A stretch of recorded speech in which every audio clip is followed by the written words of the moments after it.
Good Erev Shabbos, everyone. Parshas Bo, the first Shabbos of Shvat, getting ready for the 10th of Shvat, the day the Rebbe accepted his leadership. This is the week, like the Rebbe says in 1991, the Torah portion that we talk about. We learned about the actual Exodus, the leaving of Egypt, Yetzias Mitzrayim.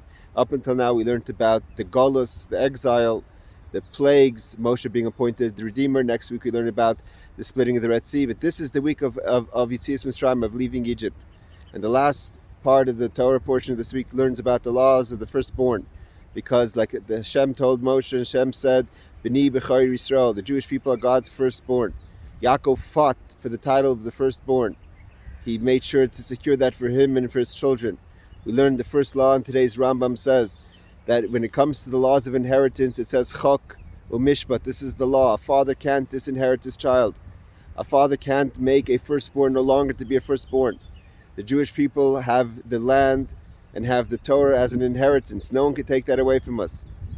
And the idea, like the Rebbe says in this talk about Yetzias Mitzrayim, the reason why we learn so much in this parsha, we learn about entering the land. We learn about when you're going to come into the land. We learn about Boyal Pari. You have to come with Pari, because Pari is at his strength in his house, in his palace, in his most inner chamber. Moshe has to go there and break Egypt. Because the idea of the exile is not just an experience. It's an idea of the exile is to be able to find the land of plenty, to be able to get the exodus of Egypt. The Yetzias Mitzrayim is all about what we've accomplished in Egypt, and it has to be all put into a single parsha. And this is so much. We learned in this week's Gemara class that Rabbi Yochanan, we learned about Rabbi Yochanan, Ula, Rabbah. These were all great Talmudic scholars who said that Mashiach has to come, but they don't want to experience it. Each one had the reason why they don't want to experience Mashiach. And Rabbi Yochanan, his colleague and brother-in-law, Rish Lakish, says, why don't you want to experience Mashiach? Is it because of the personal difficulties that some people attribute to the days leading up to the coming of Mashiach, in finances, in troubles, in difficulties, that the Gemara tells us that we learned about all the days of the birth pains of Mashiach? He says, Rabbi Yochanan says, no, that doesn't concern me. What I'm concerned with is the verse that says that God may ask himself, why these are halal ma'aseh yadai v'halal ma'aseh yadai?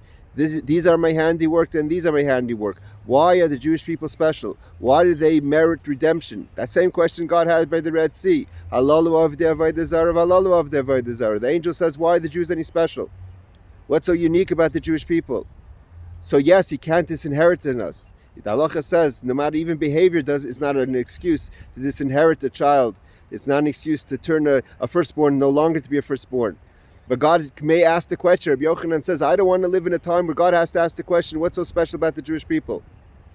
But we know that there's the idea of zachu, that the Jewish people merit the redemption. It's not forced on the Jewish people. It's not forced on God to redeem the Jewish people. And like it says in the Gemara brings down that b'schus nashim tzidkanias, because of the righteous women we were exiled, we merited. We had a zchus, we had a merit to leave Egypt. And this week, we've read an incredible story about a hostage, Agam Berger, who her mother last week asked everyone to keep Shabbos. And we heard how she kept Shabbos under the threat of persecution by the horrible Hamas, by the terrorists, by the murderers. She kept Shabbos, and now we found out today how she kept kosher. She didn't eat meat the whole time she was in captivity. She tried to fast on Yom Kippur.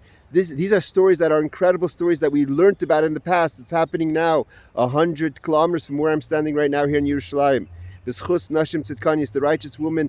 The idea is not just a story that's happening. There's nowhere else in the world today where Jewish people can't be Jews. There's nowhere else that you don't have the choice to keep kosher. There's nowhere else you don't have the choice to keep Shabbos. There's nowhere else you don't have the choice not to fast on Yom Kippur. There's nowhere else in the world, any challenge you have for Torah mitzvahs. We're free today. There's only one place where people are threatened to keep Torah mitzvahs. That's today, the hostages in Gaza. And by learning their story, like the Rebbe said in the final mimer, that there's times when the Jewish people go through persecution, and the idea is that how we behave after the persecution. The true redemption is that when we want Mashiach, not in bad times, but in good times. And sometimes we're in such a unique situation now, where the Jewish people are free, and we open the paper and read stories about a hero, about a young girl who says, "I'm going to keep Shabbos even if they beat me. I will starve myself to keep kosher." That we have to learn now. That has to be a lesson for us now.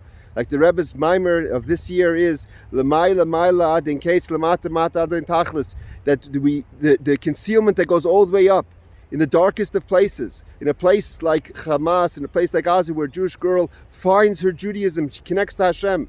And Lamata Mata Den Tachlis, our ability to bring light down in the spaces we have to combine that. That is redemption. We have to learn from that. So when Rabbi Yochanan says, I don't want to live in the days of Mashiach because I'm scared God's going to have to make the choice, he may question the choice. There is no question. There's absolutely no question. The heroes that we see today, the Nashim Sitkanias, the righteous women, as we could say with confidence, we want Mashiach now, we need Mashiach now, we deserve Mashiach now. And be zeicher for it to happen speedily in our time this Shabbos, we should have a Shabbos of redemption. Good Shabbos everyone, and good Chayt.